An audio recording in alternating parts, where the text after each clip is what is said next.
Hello and welcome to Strategic Leadership. I'm so glad that you've joined us today. We're going to have this great conversation with Shonnda Smith, the Director of Park and Recreation at Mobile, Alabama, who has done some amazing work with her organization in really providing the leadership, tuning things up, and making that organization really sing. So without further ado, let me introduce Shonnda Smith, a friend of mine who I have always been impressed with what you've done. Shonnda, welcome. Thank you. Thank you for having me, Paul. You bet. So you have been in leadership positions in the park and recreation field all over the country, in California, in Louisiana, in Florida, in Alabama, all over, and have through those experiences developed a great sense of what organizations need. But we're going to be really focusing on your last few years where you've been the director of park and recreation in Mobile, Alabama, and the transformation that's happened there. So what were your first steps in assessing what needed to happen to start things moving in the right direction? The first thing was actually spending time with the staff. I have learned that it's the perception of the outside and then it's the reality of the inside. And so, meeting with the leaders as I was coming on, they was like, oh, there's no programs, there's no activities, staff don't want to do work. And I was like, so there has to be another side to this story. And so I spent a lot of time meeting with staff separately. I did a lot of what I call skip level manager meetings. So I didn't want supervisors in the room.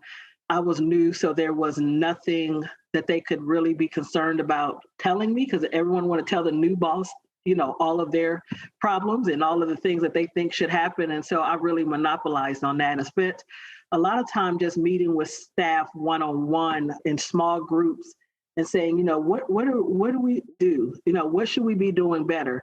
If you were me, what would you do? And compiled all of that information and came back. And I did also at the same time, I started doing community engagements. And so we had, and I still remember this number because it was a push because we did 19 meetings in a month and a half. And so I went to every community center and every place of trying to meet community members, trying to engage and really trying to hear what is going on and what they felt like we needed to do. I love if you were me, what would you do? Because there's a lot of research that change initiatives in most organizations actually don't work. Because a new leader comes in and says, here's my 5-point plan that we're going to do, and it doesn't mesh with the group that's there, the values, the history, all of that. And I love that you spent a lot of time listening and asking. That sounded like that was a really important step. So any changes in sort of mission statements or how that mission was conveyed? The part of engaging the staff early on was to start the process of our strategic planning. So there were 7 mission statements for the department. Yeah. And so we needed to drill this down to who we are now and who we wanted to be. And so we spent a lot of time with engaging the staff to come together to create a mission statement. We created a vision statement and we created core values that they all played a part with. And they can actually all see pieces that they contributed to making that. And we rolled out with that this time, probably about October of last year. We rolled out with a new mission, a new vision, and the core values. And so they were very much a part of that, but also very much believed in it and was a part of that process. Great. So you had teams of staff that worked on various parts of it? So we have a phenomenal innovation team here that worked us through that process. And it became probably about a 7 to 8 month ordeal. And it was because I thought we could do it in 3 months, involving everyone. And my biggest fight was I want everyone to touch this.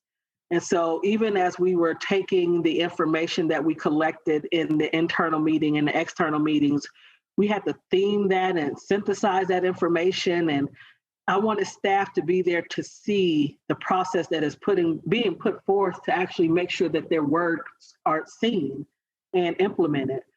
That's incredible. So in mission, vision, values, those are three associated things.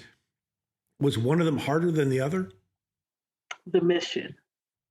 Yeah, because you had multiple ones you had to combine and figure out. Yeah. You had to throw out some and pull it together. Yeah. A lot of it was language, and I realized we were using language, and so we had like 7 mission statements that we put up, and we wanted people to go put tabs, post-it notes on which one you like the most, which one you don't like, and it was a particular word that I loved. And I was adamant, I want this word in this statement somewhere. No one knew or understood what that word meant. Like no one could. I think I was the only one who could define it because I wanted that word and I use it. I can't even think of what it is. And I think it's innovative. It was dynamic. Yeah. Well, you want to be both innovative and dynamic. But yeah. And it just was not relating to the word dynamic. And so I had to actually concede to say, okay, what else can we use that mean that? And what other words? And how do we still like convey this? And so, it was a lot of things. And I let them know that, it was wanting to be able to see the process, that it's not Shonnda that was dictating this, that the fact, because they did not understand and did not agree with the word dynamic, we had to scrap that whole mission statement. And so we went back to the drawing board again, and then we, came up with some others and went back to the staff. So the mission part took way longer than all the other parts.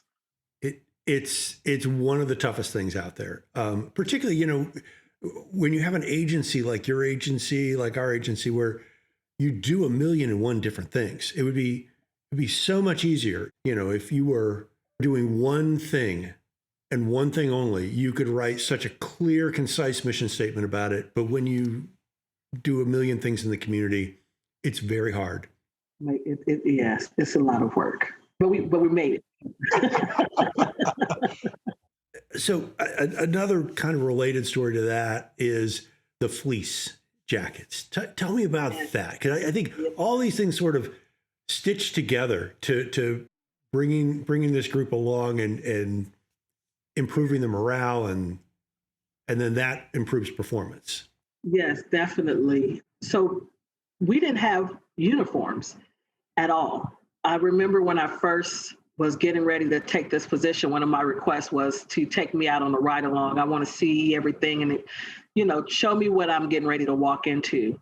And when we walked into community centers, I couldn't tell you the public from the staff at all. I didn't know who worked there and who was there to participate. And so as we went through the strategic plan and we went through what uniforms should look like, and again, I actually let the staff do that. We put together an engagement team. They decided the kind of material, what colors, the design, all of that. So we designed uniforms. I was like, so it gets cold here. So what happens when they got to put on their own jacket? We're back in the same place we were before. So I said, I want to do jackets. And so we did blue fleece jackets for everyone. And then probably about a month before we was about to roll out, I said, so maintenance is going to wear the blue jackets too? And they was like, well, we didn't do jackets for maintenance because they already have jackets. And I was like, no, we have to do jackets for them as well. And so instead of blue, they went with green for the maintenance team. And it's funny you bring this up because when I see them, the smile that comes across my face, because I thought that they would wear the fleece, I don't know, somewhere else, just because, fleece gets dusty and it's really not outside material while you're doing yard work. Yeah. And we gave the first group that got it was maintenance. And they was like, we have never gotten anything. Like they get an allotment for uniforms, but it's not the same as getting what all the other staff gets. And so now when I see them out, I was like, you're wearing your fleece jacket. They was like, this is the best thing you ever did. They was like, we love our fleece jacket. And so it just really caught me off guard. So to see how excited they are about it, it brings a smile across my face every time. I was like, okay, we got that one. We won on that one. you have done so many wonderful things here to build the morale and sense of team, because that's incredible. So I know in a previous conversation, we talked a little bit about sort of getting people from different parts of the city to go to other parts of the city and engage in the park and recreational facilities there. Tell me about the motivation for that program and how that's going. Yes, so we realized that only the people in that community went to that center. And some of these areas are low income areas that have been in the past known for, violence or things like that. And it has not been that currently. And so we have had to spend a lot of time of like reintroducing people to centers. And there was this, I remember when I first started, people were like, oh, well, you can't do this here because people are not going to come here.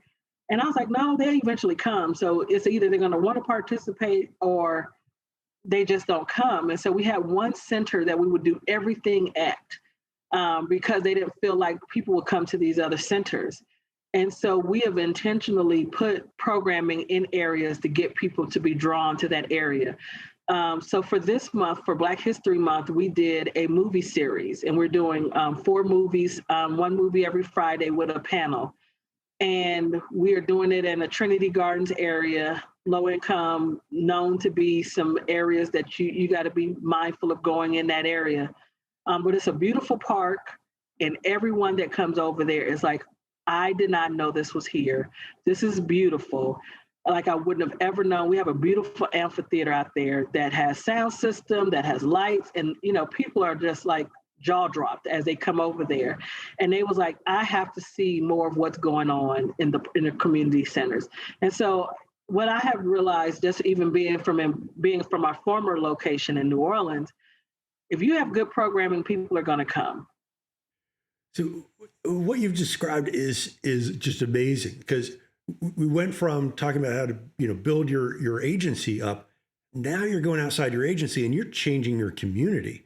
You're changing the city and how different parts of the city view each other and interact with each other. And that is a larger societal change that you are implementing, which is remarkable and ambitious and dynamic. So good for you. So could you have achieved that if you'd not first built the team up? No. Yeah. No. I think that's like one of the important lessons from this episode is you build your team, you give them mission and vision, you build them as a unit, and then you can achieve anything. Like nothing can stand in your way once you have everyone moving in the same direction and motivated and engaged. That's what it's about. And you have just done it. Congratulations. That have to be, and it's a good point you bring up, because if they're not ready to receive those participants, we've lost already. A lot of people felt the community centers were their home. So that means they can regulate who comes in, who comes out. And so if that was the case, when people came and they didn't feel welcome, they wouldn't come back. Yeah. So it was really pretty much showing that, hey, your role is to love everybody that walks through this door, that when they walk in here, they should be trying to figure out how I'm gonna get back here for something else, because they had such a good experience when we came. We spent a lot of time talking about like the, Chick-fil-A. Like, why do you go to Chick-fil-A? And, everyone talks about Chick-fil-A, like your service is fast. Everyone is accommodating. They're nice. They're quick. Like, what make you go to the places that you like to go to? How do we create that here? And so when I used that, a lot of people started naming other stuff. And I was like, and they was like, so we want to do this. And they claimed and owned that and fixed it through their own process. You've done just such remarkable work in transforming the organization and the community and everything else. And thank you so much for spending some time and having this conversation. And again, I think anyone out there who is stepping into a new organization can learn so much from the example that Shonnda Smith has provided us here. So finally, I just encourage folks to like, subscribe, comment to this channel, because it helps others find this content. And as we started this discussion, finding this content, learning this stuff can help any organization improve, achieve more, make the world a better place, have big goals, and achieve them. Thank you so much, Shonnda. I really appreciate your time. Thank you, Paul. I appreciate you having me here.